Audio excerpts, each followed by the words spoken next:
Hello everyone, good evening.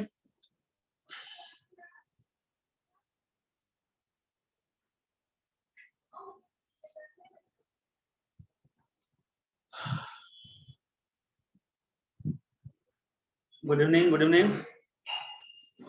क्या audio video clear है? Good evening. Audio video clear है क्या?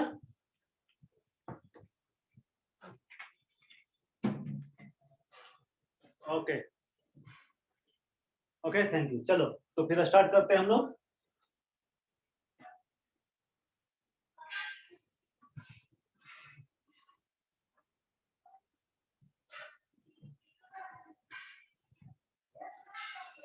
तो आज हम लोग स्टार्ट करने जा रहे हैं कॉन्सेंट्रेशन टर्म, है ना। How to express concentration means आपके जो है एनसीईआरटी में जो है जो टॉपिक है वो है स्टोइकियोमेट्री।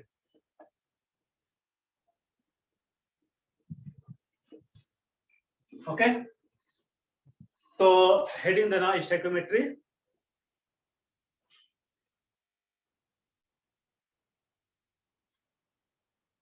इसमें हमें क्या पढ़ना है? तो कॉन्सेंट्रेशन ऑफ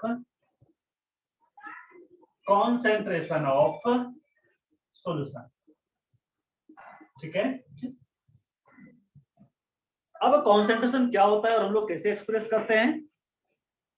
तो सबसे पहले हम लोग ये देख लेंगे कॉन्सेंट्रेशन क्या होता है ना। तो कॉन्सेंट्रेशन लिखना, concentration it is defined as the ratio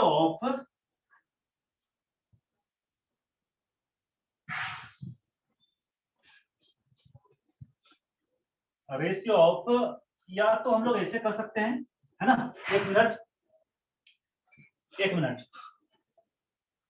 कि the relative amount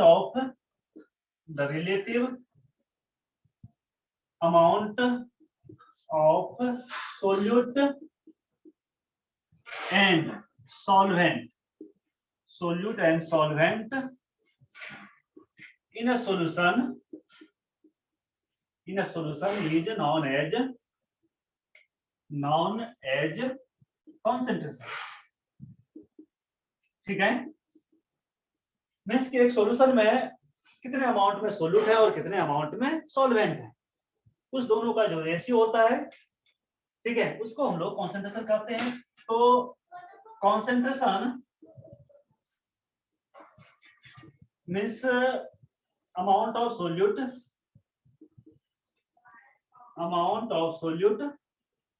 upon amount of solvent, या तो हम लोग अमाउंट ऑफ सॉल्यूशन भी कर सकते हैं, नो प्रॉब्लम, ठीक है। अमाउंट ऑफ सॉल्यूशन यानी सॉल्यूशन के जो है कितने अमाउंट में सोल्यूट का कितना अमाउंट है, ठीक है। तो this is the concentration of solution. Suppose एक सॉल्यूशन है जो है और उस सॉल्यूशन में 10% अगर सोल्यूट है, ठीक है, अगर 10% सोल्यूट है तो 90% क्या हो जाएगा? सॉल्वेंट होगा, ठीक है। तो सोल्यूट और सॉल्वेंट का रेशियो, या कह सकते हो आप सोल्यूट और सॉल्यूशन का जो रेशियो होगा, क्योंकि सोल्यूट और सॉल्वेंट का रेशियो निकालते हैं तभी हम लोग सॉल्यूशन का अमाउंट निकाल सकते हैं, और सोल्यूट और सॉल्वेंट का रेशियो निकालते हैं तभी हमें सॉल्यूशन, क्योंकि सोल्यूट प्लस सॉल्वेंट दोनों मिलके क्या बनाता है? सॉल्यूशन ही बनाता है। तो इसको नोट करो।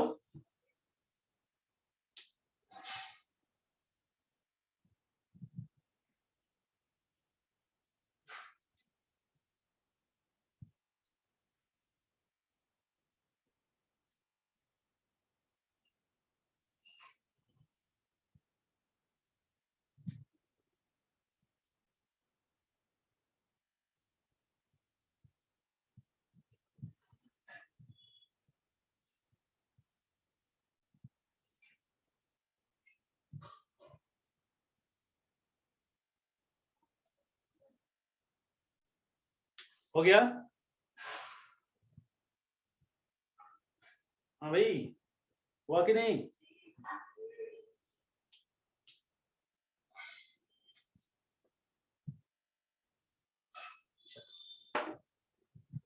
अब हम लोग कॉन्सेंट्रेशन को कैसे एक्सप्रेस करते हैं? तो कॉन्सेंट्रेशन को हम लोग कई तरह से एक्सप्रेस कर सकते हैं, क्योंकि हमें दोनों का रिलेटिव अमाउंट ही तो निकालना है, हमें दोनों का रिलेटिव अमाउंट ही निकालना है। और रिलेटिव अमाउंट निकालने के लिए हमें, है ना, मीन्स हमारे पास बहुत सारे मेथड हैं। हम लोग परसेंटेज मेथड से भी निकाल सकते हैं। नहीं, अगर मान लेते हैं किसी सॉल्यूशन में 10% अगर सोल्यूट है तो 90% क्या हो जाएगा, सॉल्वेंट हो जाएगा। अब परसेंटेज मेथड में मास परसेंटेज भी हो सकता है, वॉल्यूम परसेंटेज भी हो सकता है ना। मास परसेंटेज यानी मास के टर्म में, वॉल्यूम परसेंटेज यानी वॉल्यूम के टर्म में। ओके, नंबर ऑफ मोल्स के टर्म में भी हम लोग निकाल सकते हैं। तो हमारे पास बहुत सारे मेथड हैं कॉन्सेंट्रेशन को एक्सप्रेस करने के, ठीक है। तो लिखना कि concentration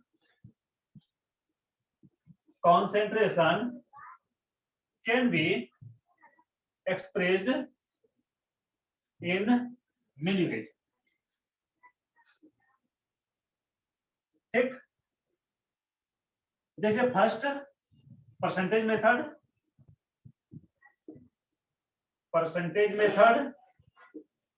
second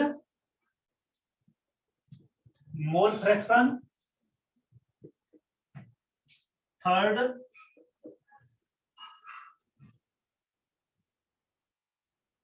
molality, four molarity, five molarity. बस इतना ही है ना, नॉर्मलिटी तो हमें पढ़ना नहीं है। तो percentage method, mole fraction, molality, molarity, है ना।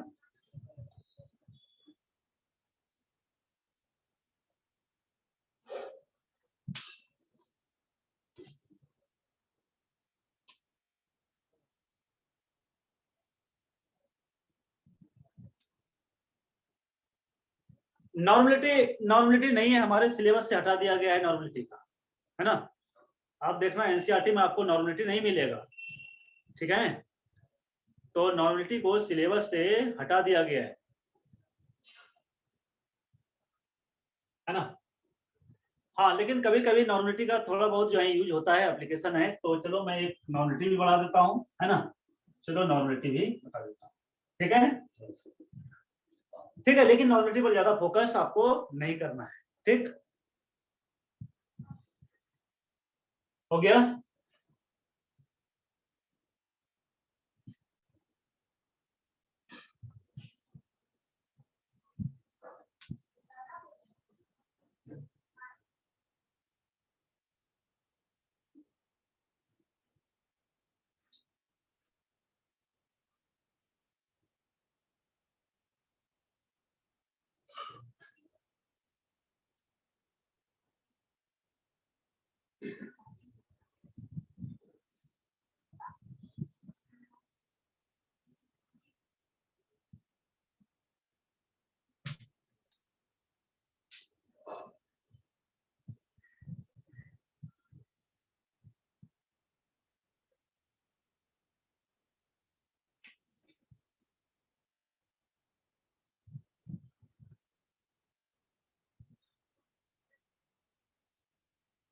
हो गया, चलो।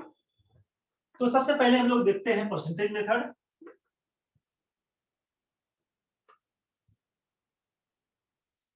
तो फर्स्ट लिखना परसेंटेज मेथड, और परसेंटेज मेथड में सिर्फ दो हो जाता है। फर्स्ट मास परसेंटेज और B volume percentage, mass percentage और सेकेंड वॉल्यूम परसेंटेज, ठीक है। तो पहले हम लोग मास परसेंटेज देखेंगे एंड देन वॉल्यूम परसेंटेज। तो आप पहले मास परसेंटेज लिखना, मास परसेंटेज, ओके। बहुत सिंपल है, हम लोग डिफाइन करते हैं। पहले लिखना, it is defined as the number of parts by mass of solute per 100 parts by mass of solution.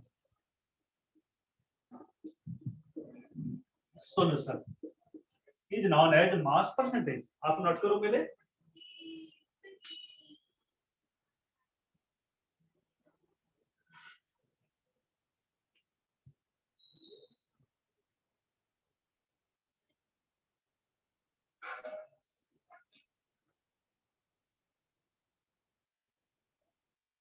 हो गया तो समझना मैंने क्या लिखा, तो it is defined as the number of parts by mass of solute. Number of parts है ना, number of parts by mass of solute, यानी सोल्यूट का कितना पार्ट्स है किसमें, तो सॉल्यूशन के 100 पार्ट्स।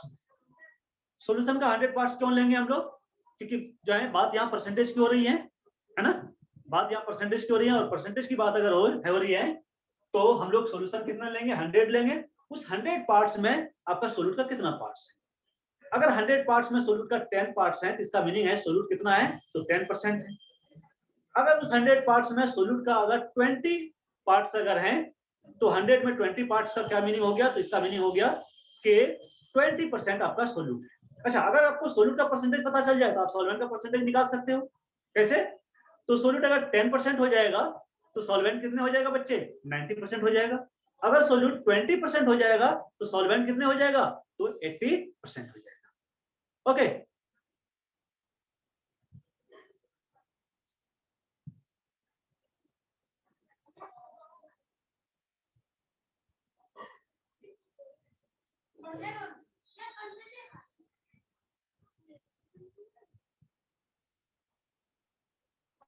ठीक है। चलो, तो मैं आपको इसका मीनिंग बताता हूं, है ना।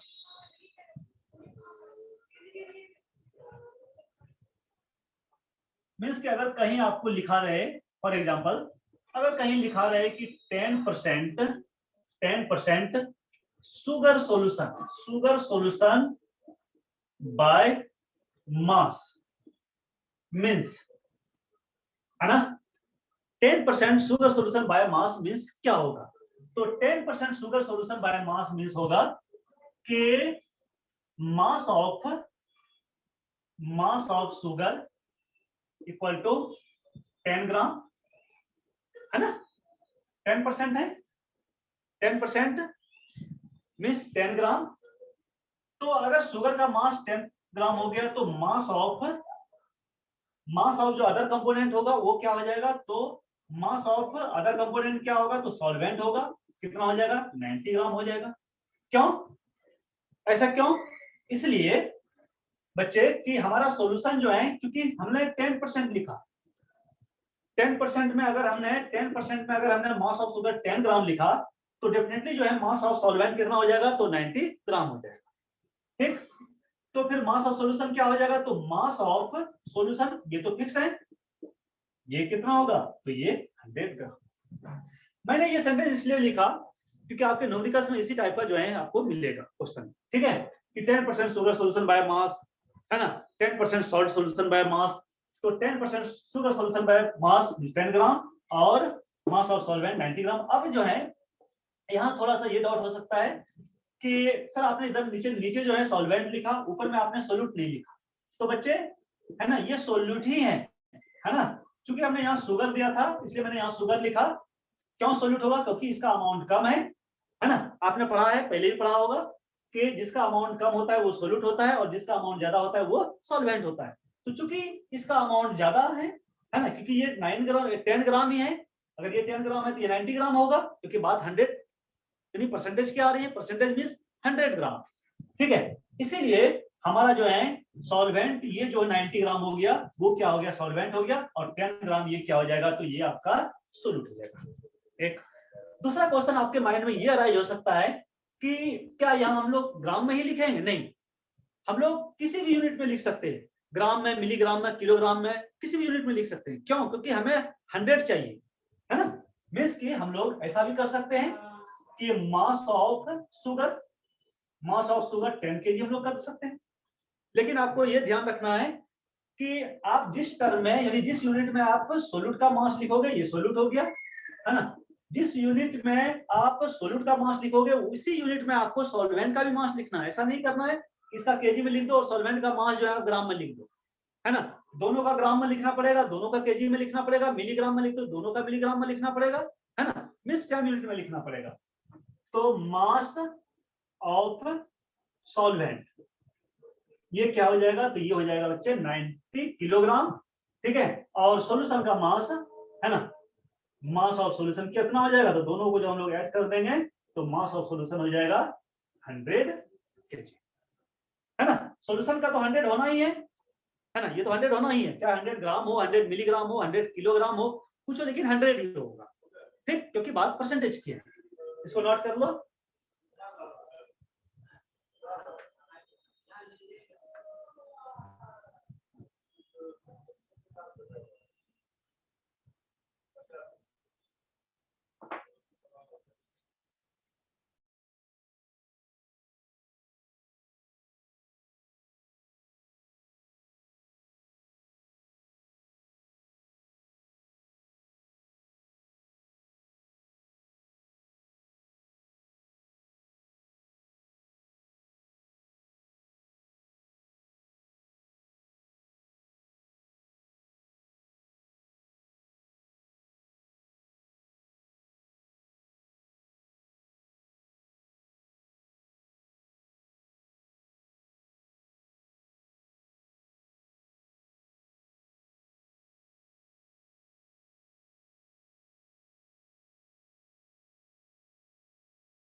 %10 sugar solute by mass of 350 gram solution by mass means 10% sugar, 10% sugar by mass of 350 gram of solution।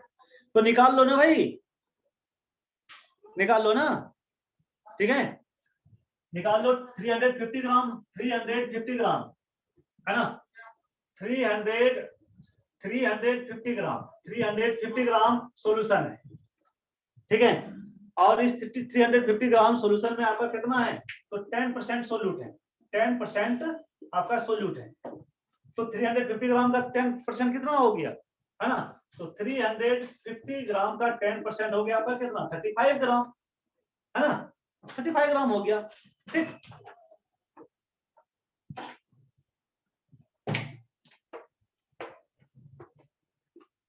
और बाकी जो है 35 ग्राम हो गया आपका क्या, सोल्यूट।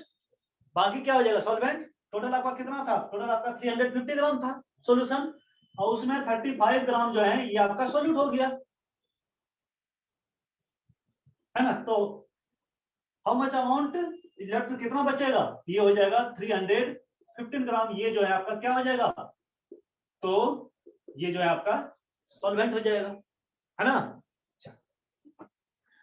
अब हम लोग बात करते हैं फॉर्मूला का, क्योंकि हम लोग जब जो है क्वेश्चन सॉल्व करेंगे, न्यूमेरिकल बनाएंगे, तो उस समय हमें फॉर्मूला की जरूरत पड़ेगी, है ना। तो हम लोग फॉर्मूला देख लेते हैं, है ना। फॉर्मूला क्या होगा मास परसेंटेज का, तो मास परसेंटेज का फॉर्मूला क्या होगा, तो पहले हमें ये देखना है कि हमारे जो है सॉल्यूशन में कौन कौन सा कंपोनेंट है, ठीक है। अच्छा, एक चीज आप तो आप जानते हो कि सॉल्यूशन जो है, सॉल्यूशन है ना, ये दो चीज से बना होता है ना, ये तो आप जो है क्लास 6-7 से ही पढ़ते आ रहे हो। सॉल्यूशन किस किस चीज से बना होता है, तो सोल्यूट प्लस सॉल्वेंट से बना होता है ना। तो जिसका अमाउंट कम होता है वो सोल्यूट होता है, जिसका अमाउंट ज्यादा होता है वो सॉल्वेंट होता है। अच्छा, सोल्यूट और सॉल्वेंट का एक और डेफिनेशन होता है, ये हम लोग क्लास 12 में पढ़ेंगे, अभी नहीं पढ़ेंगे, जरूरत नहीं है, ठीक है।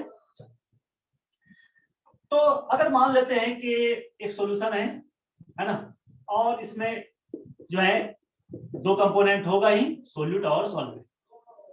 और अगर आपको मास परसेंटेज कहे कि आप सोल्यूट का मास परसेंटेज निकालो, सॉल्वेंट का मास परसेंटेज निकालो, तो आप कैसे निकालोगे, तो इसके लिए फॉर्मूला होता है बच्चे mass percentage of solute. Mass percentage of solute equal to क्या होता है, तो मास ऑफ सोल्यूट और upon upon mass of solute plus mass of solvent of into 100। ठीक है, बात समझे? हमें सोल्यूट का मास परसेंटेज निकालना है और जिसका मास परसेंटेज निकालना है उसका मास ऊपर में हो जाएगा और नीचे में दोनों कंपोनेंट का हो जाएगा, यानी सोल्यूट और सॉल्वेंट का दोनों का हो जाएगा, है ना। अगर किसी सॉल्यूशन में मान लीजिए थ्री कंपोनेंट्स हैं तो सबका मास हो जाएगा। मींस की सोल्यूट और सॉल्वेंट का मास, या तो फिर आप क्या लिख सकते हो, और आप ये भी लिख सकते हो mass of solute, mass of solute, और नीचे में सोल्यूट और सॉल्वेंट दोनों का मास मींस क्या होगा, मास ऑफ सॉल्यूशन। नहीं हो जाएगा ना, सोल्यूट का मास प्लस सॉल्वेंट का मास इक्वल टू सॉल्यूशन का मास I इंटू 100, ये हो जाएगा। तो आप ये भी लिख सकते हो। ठीक, तो मास परसेंटेज ऑफ सोल्यूट, यानी कि आपको ये याद रखना है कि जिसका मास परसेंटेज निकालना है आपको उसका मास ऊपर में लिखना है और नीचे में सारे कंपोनेंट का मास लिखना है, या तो फिर मास ऑफ सॉल्यूशन लिखना है। ठीक, और इंटू 100। सिमिलरली इसी तरह से अगर आपको मास परसेंटेज अगर सॉल्वेंट का निकालना है ना, इसको शॉर्ट में लिखना है तो शॉर्ट में आप कैसे लिखोगे, तो शॉर्ट में आपको इतना लिखने की जरूरत नहीं है, मास परसेंटेज ऑफ सोल्यूट, इसको आप ऐसे लिख सकते हो, mass of solute, M stand for M small M, capital M नहीं स्मॉल एम। ठीक है, mass of solute upon mass of solution और इनटू 100। ठीक है,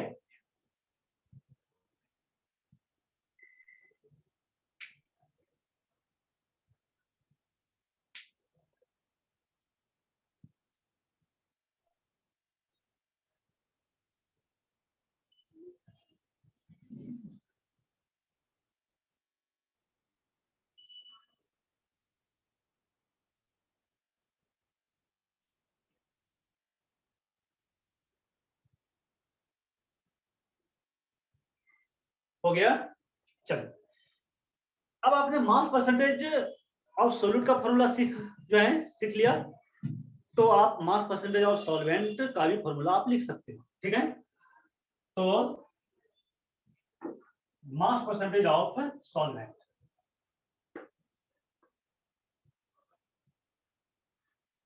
मास percentage of solvent equal to क्या हो जाएगा, तो मैंने आपसे क्या कहा कि जिसका मास परसेंटेज आपको कैलकुलेट करना है उसका मास आपको ऊपर में लिखना है, यानी कि ऊपर में क्या लिखना है, तो मास ऑफ सॉल्वेंट, और नीचे में क्या लिखना है, तो mass of solute plus mass of solvent I into 100, ये लिखना है।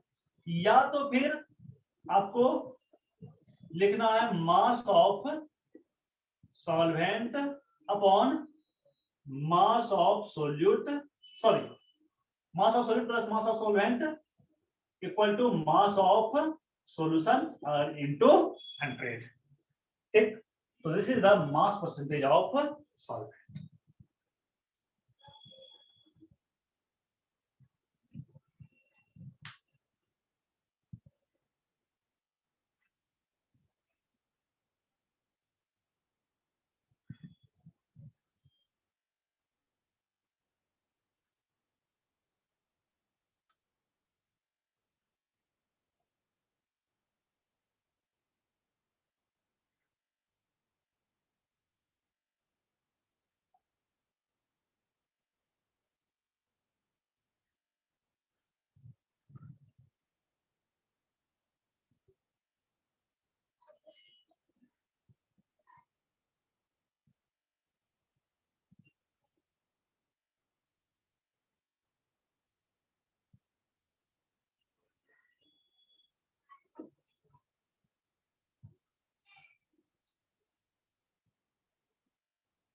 हो गया। चलो, अब आप जब न्यूमेरिकल सॉल्व करोगे तो न्यूमेरिकल सॉल्व करने के दौरान आपको जरूरी नहीं है कि दोनों का मास परसेंटेज आप सेपरेटली कैलकुलेट करो, कोई जरूरी नहीं है। क्यों जरूरी नहीं है, क्योंकि आपने अगर एक कंपोनेंट का मास परसेंटेज कैलकुलेट कर लिया तो दूसरे कंपोनेंट का फिर से आपको फॉर्मूला लिख के कैलकुलेट करने की जरूरत नहीं है, आप डायरेक्ट कर लो। मान लेते हैं कि आपने मास परसेंटेज जो है आपने सोल्यूट का कैलकुलेट किया, सोल्यूट का, और ये वैल्यू आपका सपोज 16% आ गया, सोल्यूट का मास परसेंटेज आपका 16% आ गया, है ना। तो ये जब करोगे तो आपको तो फॉर्मूला लिखना पड़ेगा, है ना, आपको तो फॉर्मूला लिखना पड़ेगा। लेकिन फिर से सॉल्वेंट का कैलकुलेट करने के लिए आपको फॉर्मूला लिखने की कोई जरूरत नहीं है। क्यों? क्योंकि हमने क्या सीखा, मास percentage of solute plus mass percentage of solvent, है ना। दोनों का मास परसेंटेज का जो सम होगा वो तो 100 होगा, ऑलवेज होगा ना।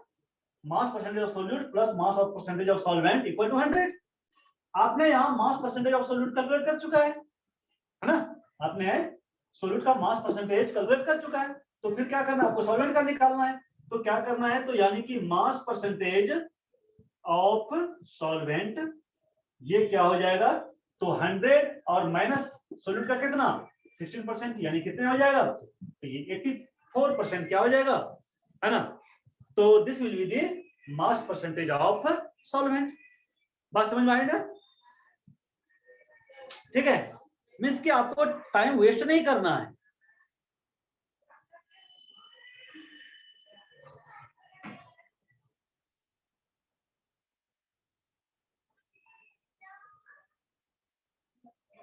ठीक है, तो आगे बढ़े।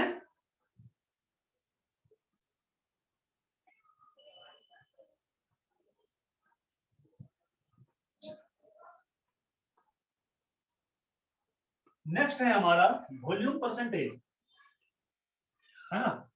नेक्स्ट क्या है, तो नेक्स्ट है volume percentage.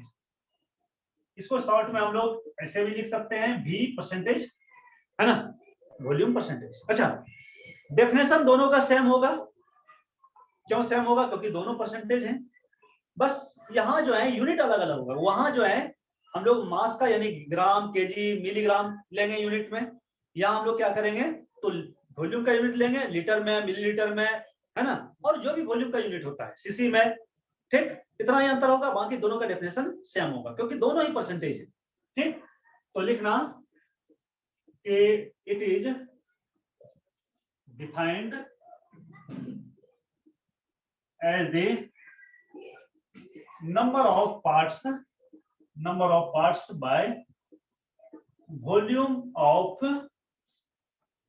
solute per 100 parts by volume of solution, है ना।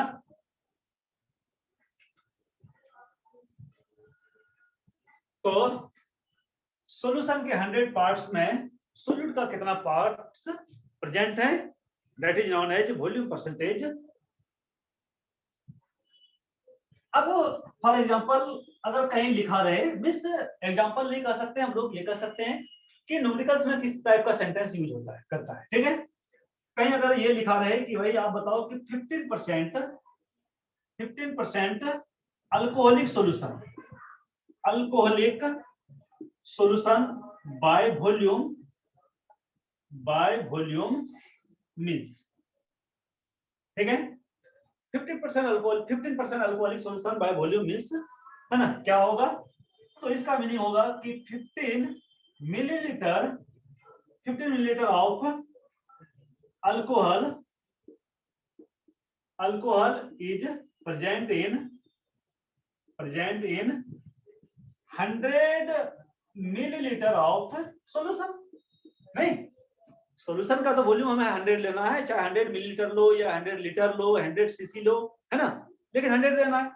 मींस कि 100 मिलीलीटर सॉल्यूशन में आपका सोल्यूट यानी अल्कोहल का वॉल्यूम कितने है, तो वो 15 मिलीलीटर है। अब अल्कोहल यहाँ क्या है, सोल्यूट है। क्यों सोल्यूट है, क्योंकि 15% है। दूसरा जो कंपोनेंट होगा वो कितना होगा, 85% होगा, और 85% होगा तो वो क्या होगा, तो डेफिनेटली वो सॉल्वेंट होगा, है ना। लेकिन एक एक्सेप्शन है, एक्सेप्शन ये है कि वाटर जो है कभी भी सोल्यूट की तरह बिहेव नहीं करता है, याद रखना। Water always behaves as a solvent, इसलिए हम लोग वाटर को यूनिवर्सल सॉल्वेंट कहते हैं। वाटर का अमाउंट चाहे ज्यादा रहे, वाटर का अमाउंट कम रहे, वाटर हमेशा ही सॉल्वेंट की तरह बिहेव करता है। जैसे कि अगर कहीं आपसे लिखा रहे कि भाई एक सॉल्यूशन है, उसमें 15 मिलीलीटर वाटर है और इसमें 85 मिलीलीटर जो है 85 मिलीलीटर जो है अल्कोहल है ना। आप बताओ कि इसमें जो है कौन सोल्यूट है और कौन सॉल्वेंट है। तो क्या करते हैं हम लोग, तो हम लोग के माइंड में ये रहता है कि भाई जिसका ज्यादा अमाउंट है वो सॉल्वेंट होगा, जिसका कम अमाउंट है वो सोल्यूट होगा।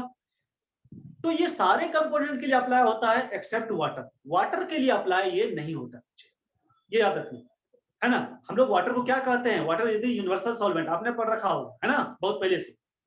तो water is the universal solvent, इसलिए वाटर का अमाउंट पर डिपेंड नहीं करता है। वाटर का अमाउंट चाहे ज्यादा रहे या कम रहे किसी सॉल्यूशन में, water always behaves as solvent, ठीक है। यहाँ कम है लेकिन फिर भी जो है वाटर ही सॉल्वेंट होगा और अल्कोहल जो है ये आपका सोल्यूट होगा, ठीक है, ये चीज याद रखना। चलो अब हम लोग आते हैं इधर। तो अल्कोहल जो है 15 मिलीलीटर हो गया, दूसरा जो कंपोनेंट हो जाएगा वो क्या हो जाएगा, ठीक है, तो वो जो है आपका 85 मिलीलीटर हो जाएगा। तो और दूसरा क्या होगा, तो डेफिनेटली जो है सॉल्वेंट होगा। तो वॉल्यूम ऑफ सॉल्वेंट जो होगा बच्चे वो कितना हो जाएगा, तो वो 85 मिलीलीटर होगा। नोट करो।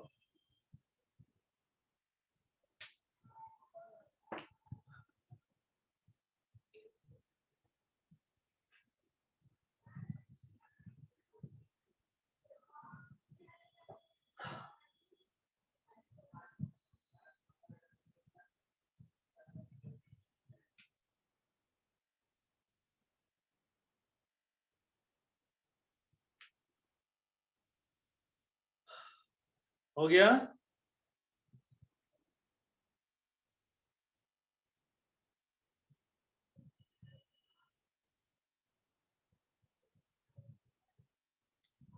चलो तो फॉर्मूला लिख लेते हैं हम लोग वॉल्यूम परसेंटेज का।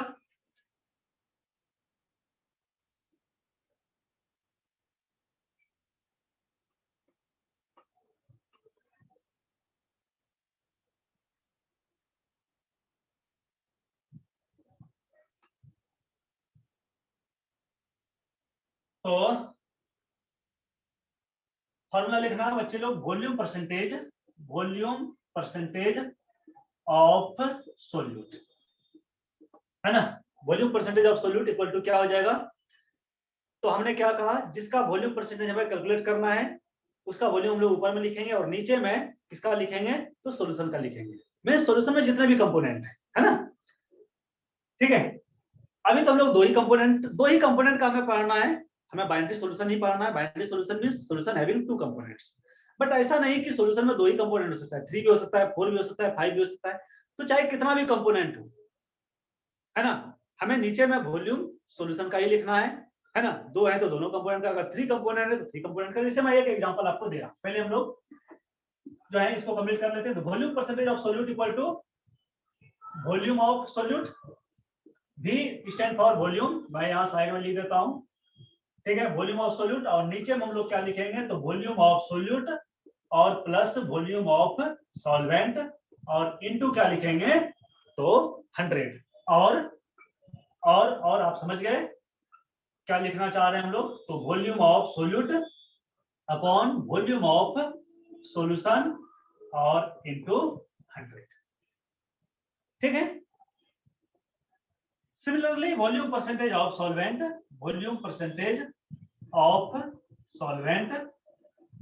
equal to volume of solvent upon volume of solute plus volume of solvent, है ना, और इनटू 100। बाकी आप सॉल्यूशन में लिख सकते हो, आपने जो है, ठीक है, आपने ये समझ लिया, ठीक है, क्या लिखना है। तो आप यहाँ सॉल्यूशन का भी वॉल्यूम लिख सकते हो, ठीक है, फॉर्मूला नाम है।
हो गया।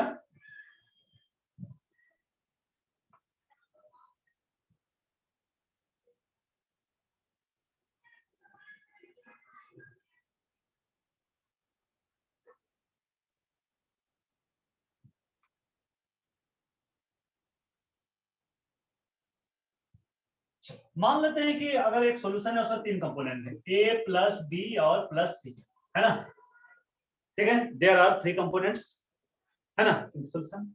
और आपको इसमें मास परसेंटेज या वॉल्यूम परसेंटेज निकालना है सबका, है ना।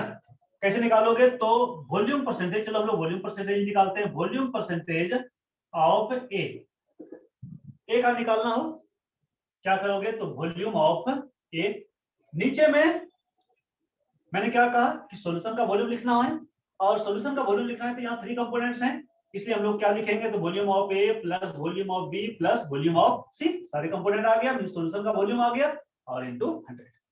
ऐसे हमें 3 कंपोनेंट्स वाला सॉल्यूशन हमें नहीं पढ़ना है हमारे सिलेबस में, जो है चाहे 11th हो या 12, बाइनरी सॉल्यूशन ही पढ़ना है। बाइनरी सॉल्यूशन भी समझ गया ना, है ना, सॉल्यूशन हैविंग 2 कंपोनेंट्स, 2 कंपोनेंट जिसमें हो।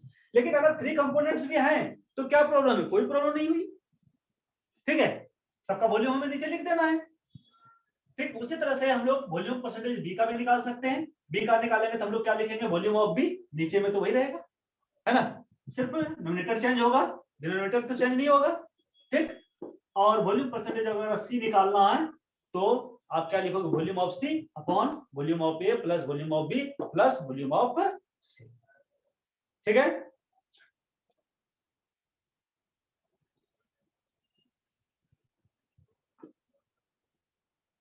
है ना, तो आप फॉर्मूला अगर लिखना चाहते हो तो लिख लेना, है ना, बात समझ में आ ही गई है।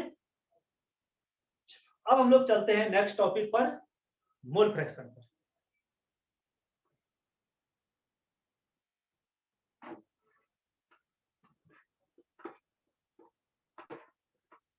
तो नेक्स्ट टॉपिक लिखना बच्चे, मोल फ्रैक्शन।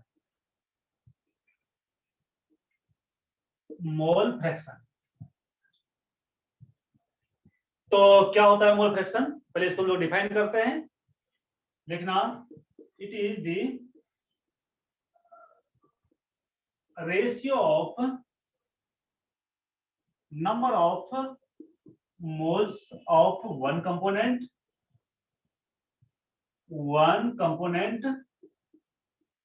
to the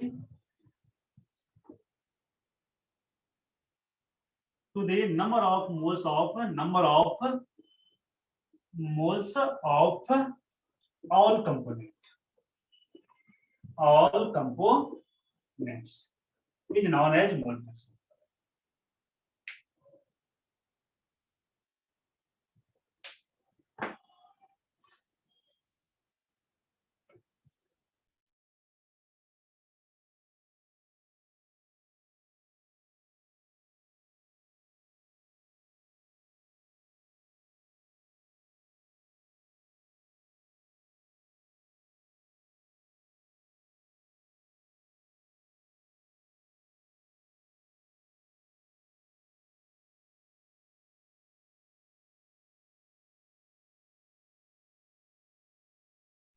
हो गया, चलो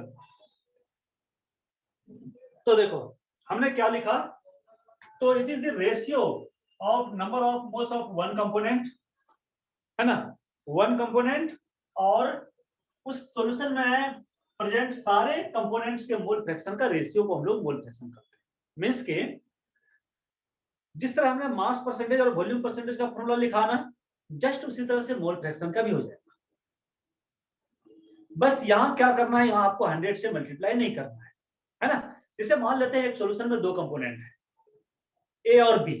अगर आपको ए का मोल फ्रैक्शन निकालना है, तो ए का मोल फ्रैक्शन निकालना है तो आपको क्या करना है, तो ऊपर में नंबर ऑफ मोल्स ऑफ ए लिखना है, नीचे में क्या लिखना है, तो नीचे में जितने भी कंपोनेंट हैं, क्योंकि यहाँ दो कंपोनेंट की बात हो रही है, तो दो कंपोनेंट है, number of mole of A plus number of mole of B, बस इतना ही। यहाँ 100 से मल्टीप्लाई आपको नहीं करना है, क्योंकि यहाँ परसेंटेज नहीं। ठीक, तो चलो हम लोग लिखते हैं, है ना। तो पहली बात तो ये, इसको हम लोग x से डिनोट करते हैं। It is denoted by capital X ना, हर जगह आपको x ही मिलेगा। मोल फ्रैक्शन को हम लोग x से ही डिनोट करते हैं। ठीक,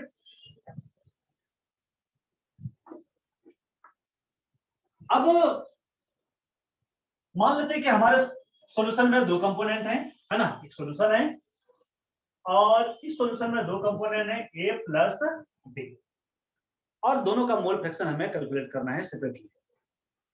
तो हम लोग क्या लिखेंगे, मोल फ्रैक्शन ऑफ ए, ठीक है, x है mole fraction of A, equal to क्या हो जाएगा बच्चे, तो number of mole of A, number of mole को लोग n से डिनोट करते हैं, और upon number of mole of A plus number of mole of B, बस इतना ही।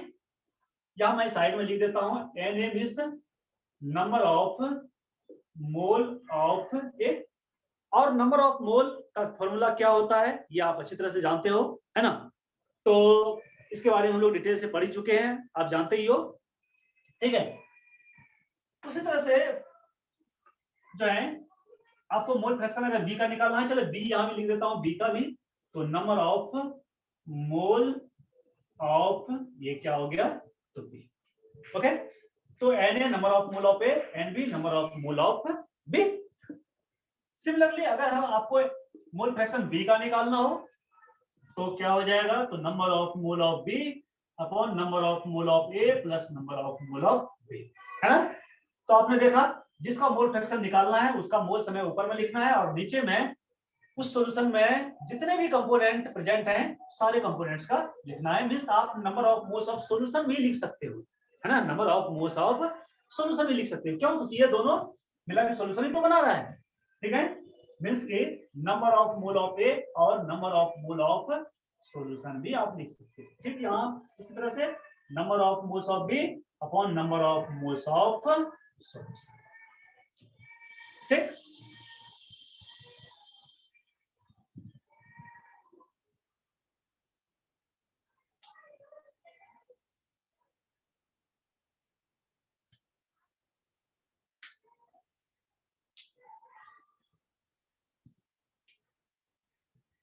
हो गया। अब मोल फ्रैक्शन का जो है, जो सम होता है, एक कंपोनेंट सॉरी एक सॉल्यूशन में चाहे जितने भी कंपोनेंट हो, 2 हो, 3 हो, 4 हो, 5 हो, है ना, कोई मतलब नहीं है, लेकिन सारे कंपोनेंट का जो मोल फ्रैक्शन का जो सम होता है बच्चे, वो हमेशा 1 होता है। जैसे परसेंटेज में क्या हो रहा था, 100 हो रहा था ना, है ना। Mass percentage of solute plus mass percentage of solvent equal to क्या, 100। Volume percentage of solute plus volume percentage of solvent equal to 100। उसी तरह से मोल फ्रैक्शन में जो है, अगर हम लोग mole fraction A plus mole fraction अगर बी लिखें तो दोनों का जो सम होगा वो हमेशा 1 के इक्वल होगा, हमेशा। कैसे, हम लोग इसको प्रूव करते हैं।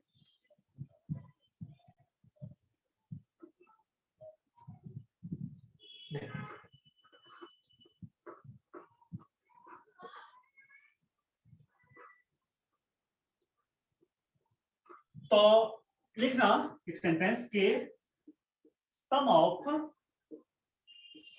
मोल fraction of all components is equal to equal to 1। सारे कंपोनेंट का मोल फ्रैक्शन का जो सम होगा वो इक्वल टू 1 के होगा। मींस के mole fraction of A plus mole fraction of B equal to 1 है ना। अगर और भी कंपोनेंट हैं, मान लेते हैं है ना, सी भी है, डी भी है, नो प्रॉब्लम, लेकिन सारे का जो सम होगा वो 1 के इक्वल ही होगा। ठीक है, कैसे देखो, मोल फ्रैक्शन ऑफ ए हमने कहा कि प्रूफ करते हैं, तो mole fraction of A equal हमने क्या लिखा है, Na upon Na plus Nb plus X B equal to हमने क्या लिखा, Nb upon Na plus Nb। इसी तरह से अगर हम लोग को Xc का भी लिखना हो तो इस तरह से हम लोग लिख लेंगे। ठीक है, तो इधर लिखने की जरूरत नहीं है क्योंकि हमने नहीं दिया है, तो इक्वल टू 1 मैंने डॉट डॉट कर दिया, plus dot dot dot equal to 1। अब देखो इसका एलसीएम लेंगे तो क्या हो जाएगा, Na प्लस Nb ही होगा, है ना। और फिर इधर क्या हो जाएगा, तो Na Nb, sorry Na plus Nb, इसका जो है हो गया एलसीएम। इधर क्या हो जाएगा, तो Nb और plus Nb plus dot dot dot dot equal to 1। देखो ये दोनों कैंसिल होगा और कैंसिल होके क्या आएगा, 1 ही आएगा। ठीक, तो आप एक बार चेक कर लो अच्छे से।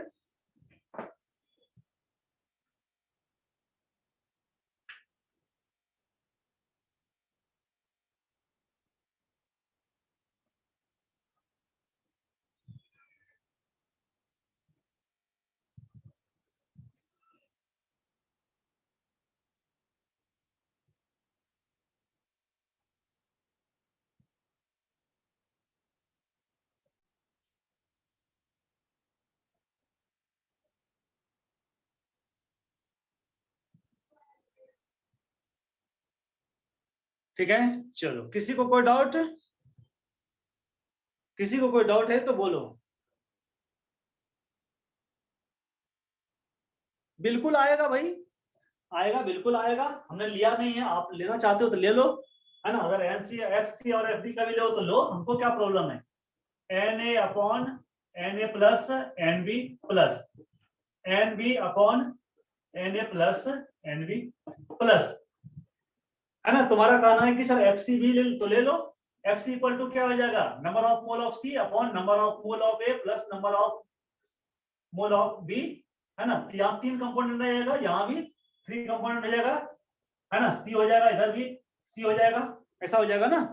अगर 3 कंपोनेंट्स का लेंगे तो तीनों कंपोनेंट्स का मोल नंबर ऑफ मोल्स यहाँ ऐड हो जाएगा ना नीचे, बात समझे, है ना।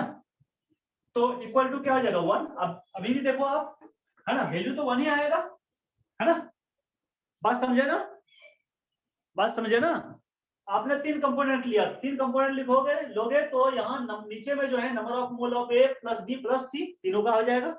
ठीक है, इधर भी Nb upon Na plus Nb plus Nc, इधर भी Nc upon Na plus Nb plus Nc। देखो अब भी वैल्यू 1 ही आएगा, आप देख लो, चेक कर लो। ठीक है, अभी वैल्यू 1 ही आएगा।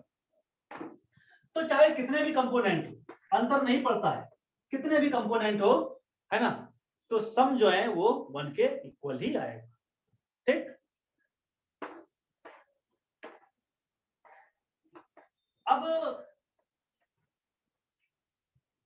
मास परसेंटेज हो, वॉल्यूम परसेंटेज हो या मोल फ्रैक्शन हो, ये सारे के सारे जो है यूनिटलेस क्वांटिटी होता है, मींस किसी का यूनिट नहीं होता है ना। क्यों यूनिट नहीं होगा, देखो आपने मास परसेंटेज में क्या लिखा, तो आपने मास परसेंटेज में क्या लिखा, तो मास ऑफ सोल्यूट। आपने मास परसेंटेज में क्या लिखा, तो मास ऑफ सोल्यूट और upon mass of solution, solution ये लिखा ना, तो कैंसिल हो जाएगा ना। यूनिट को न्यूमेरिकल वैल्यू से तो कोई मतलब है नहीं, 50 ग्राम है, 100 ग्राम है, 200 ग्राम, उससे तो कोई मतलब नहीं है।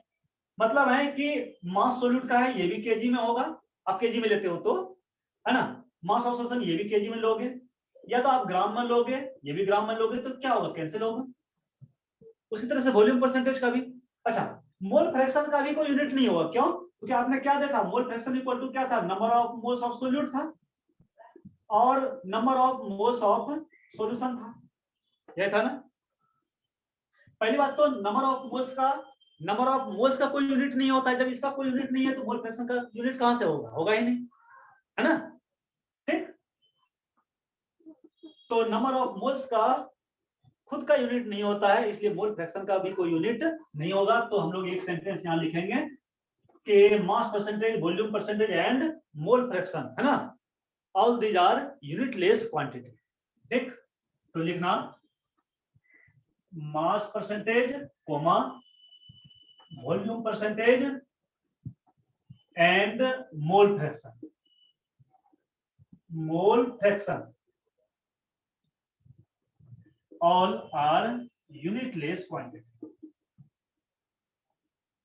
unitless quantity means no unit, है ना, इसका कोई यूनिट नहीं, यहां कॉमा दे देना।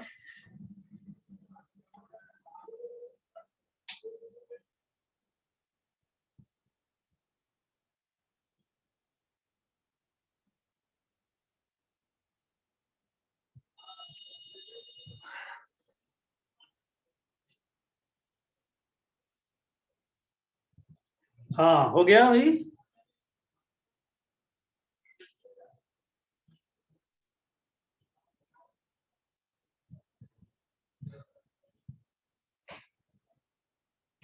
ठीक है बच्चे लोग, आगे बढ़े।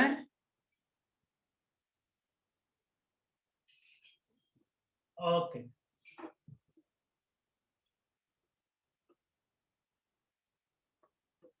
तो नेक्स्ट टॉपिक है हमारा थ्री, मोलालिटी।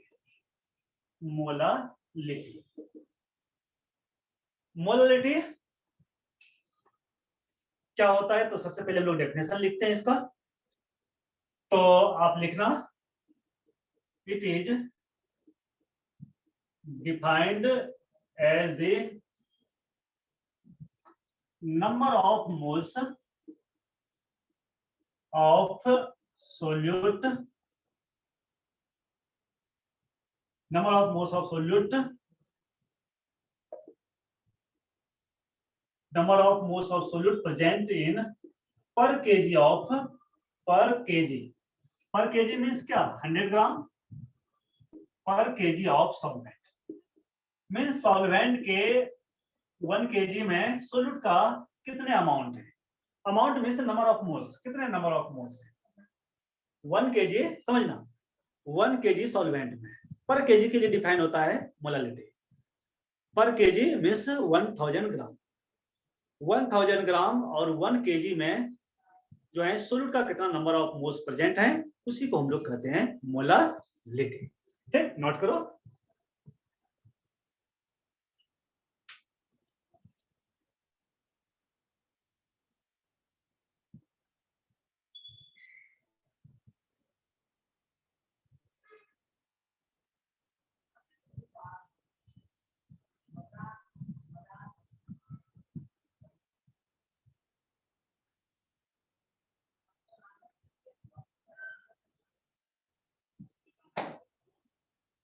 हो गया,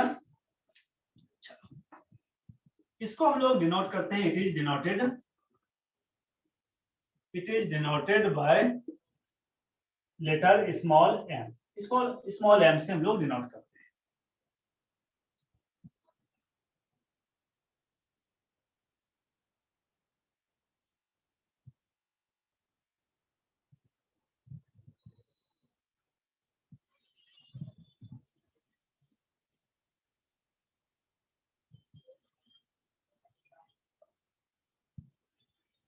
हो गया, अब हम लोग इसका फॉर्मूला लिखते हैं। इसका फॉर्मूला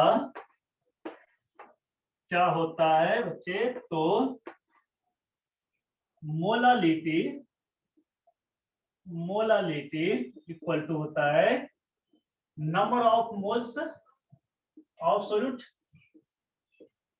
और upon mass of solvent, mass of solvent in KG, है ना, ये देखा ना आपने डेफिनेशन में, डेफिनेशन में आपने यही देखा क्या, तो सॉल्वेंट के पर केजी मास में सोल्यूट का कितने नंबर ऑफ मोल्स प्रेजेंट है।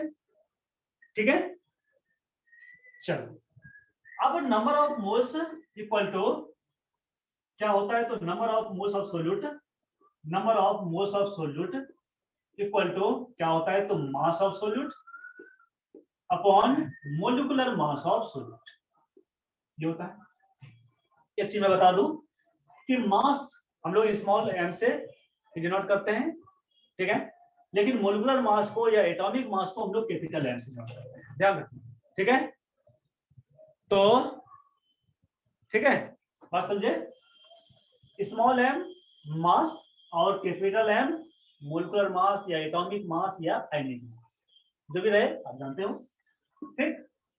और तो हम लोग ऐसा करते हैं, यहाँ number of moles of solute के प्लेस पर हम लोग क्या लिखते हैं, तो mass of solute upon mass of solvent, ये हो जाएगा इनटू, अब मास ऑफ सॉल्वेंट केजी है, लेकिन आपको न्यूमेरिकल्स में केजी में नहीं मिलेगा।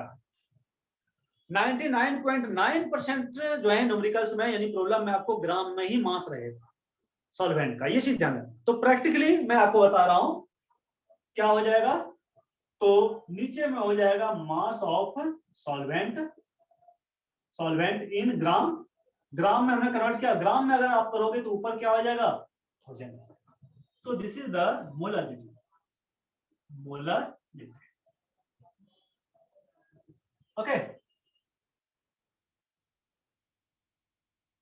बात समझे, बात समझ में आई ना। जैसे mass of solvent in KG, अगर केजी करना हो, ठीक है, तो आप क्या लिखोगे, mass of solvent, mass of solvent in gram, mass of solvent in KG, mass of solvent in gram, और अपॉन क्या करोगे, 100 करोगे ना भाई, 1000, सॉरी 1000, ठीक है, अपॉन 1000 करोगे ना, तब तो आप जैसे मान लेते हैं, ये देखो, अगर आपको कहे कि भाई 5000 ग्राम, 5000 ग्राम मास है, आप बताओ केजी में कितना होगा, ठीक है, यहाँ थोड़ा सा डॉट होता है, तो 5000 ग्राम अगर आपको मास दिया रहे और कहेंगे भाई आप बताओ केजी में क्या होगा, तो आप क्या करोगे, 1000 से डिवाइड करोगे ना, है ना, 1000 से डिवाइड करोगे तो कितना आ जाएगा, 5 आ जाएगा ना।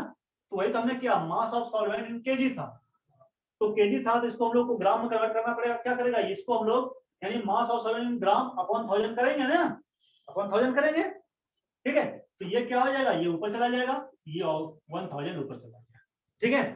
तो फॉर्मूला हो गया molarity equal to mass of solute upon ये mass of solute upon mass of solvent into thousands upon mass of solvent in gram, यहाँ देख लो ग्राम में है ना, ग्राम में हमने चेंज कर दिया, यहाँ केजी था, यहाँ हमने ग्राम में चेंज कर दिया, ठीक।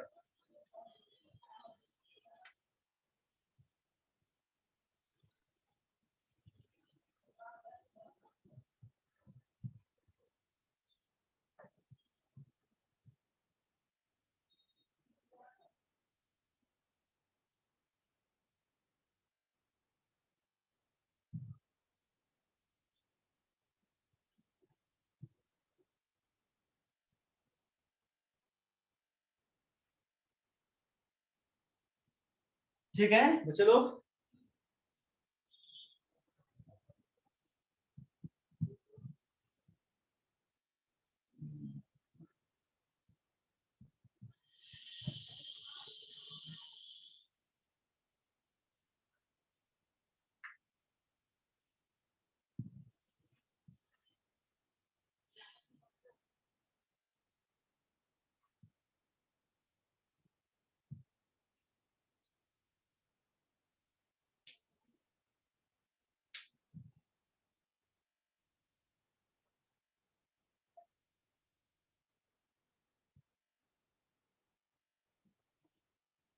हो गया,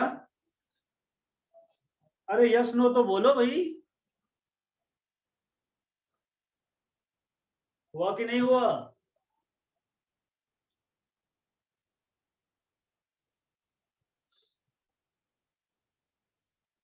हो गया, ओके, चलो तो आगे बढ़े,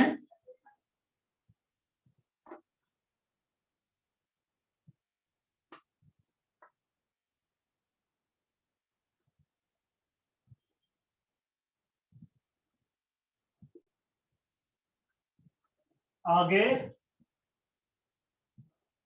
नेक्स्ट है बच्चे मोलारिटी, मोलारिटी, वो लिटी है और ये रेटी है, RITY, है ना, मोलरिटी। क्या होता है, डेफिनेशन लिखते हैं, it is defined as the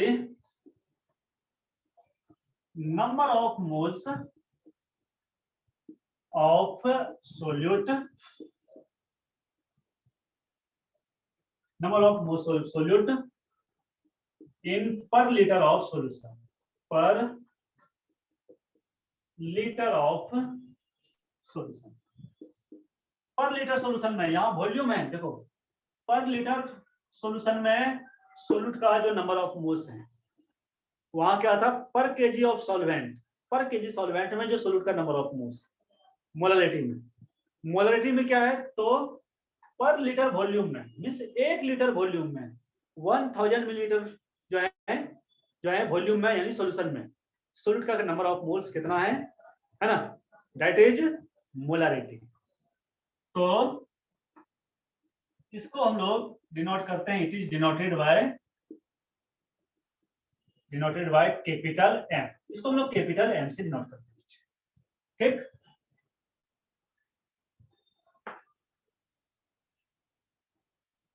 capital M, और फॉर्मूला क्या होगा, तो फॉर्मूला लिखना, मोलरिटी इक्वल टू बच्चे number of moles of solute, है ना, number of moles of solute, और अपॉन क्या हो जाएगा, तो volume of solution, volume of solution in litre, यही ना, नहीं यही ना, पर लीटर सॉल्यूशन में, पर लीटर सॉल्यूशन में सोल्यूट का नंबर ऑफ मोल्स कितना है, ठीक।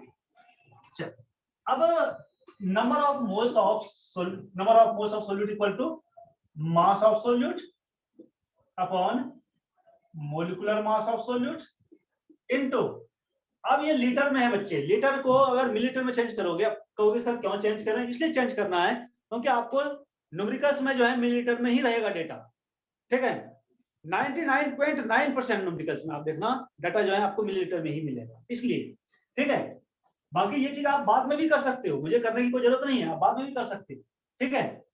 तो अगर आप इसको लीटर में चेंज करोगे, सॉरी इसको लीटर को मिलीलीटर में चेंज करोगे तो 1000 ऊपर में चला जाएगा, है ना, वैसा ही, और नीचे में क्या हो जाएगा, तो वॉल्यूम ऑफ सॉल्यूशन किसमें आ जाएगा, इन मिलीलीटर। तो अगर आपको मिलीलीटर में है तो मिलीलीटर में अगर दिया है तो आपको यहाँ ये फॉर्मूला का यूज करना, अगर लीटर में मानते कि अगर आप लीटर में ही रहे, है ना, अगर डेटा लीटर में ही दिया रहे तो फिर अब वो कुछ नहीं करना है, यही वैल्यू पुट करना है, ठीक। तो ये हो गया आपका मोलरिटी का,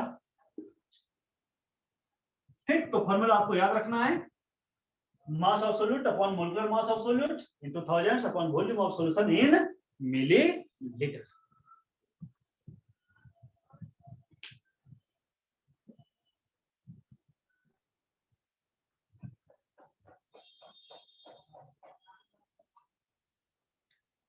तो हो गया, तो और आगे बढ़े या स्टॉप करें अभी, बोलो बच्चे लोग, 2-3 बच्चे तो भाग गए भाई,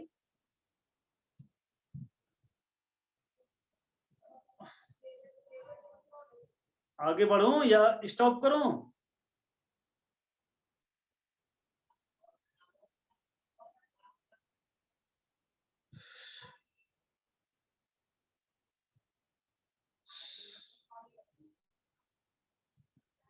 चलो ओके।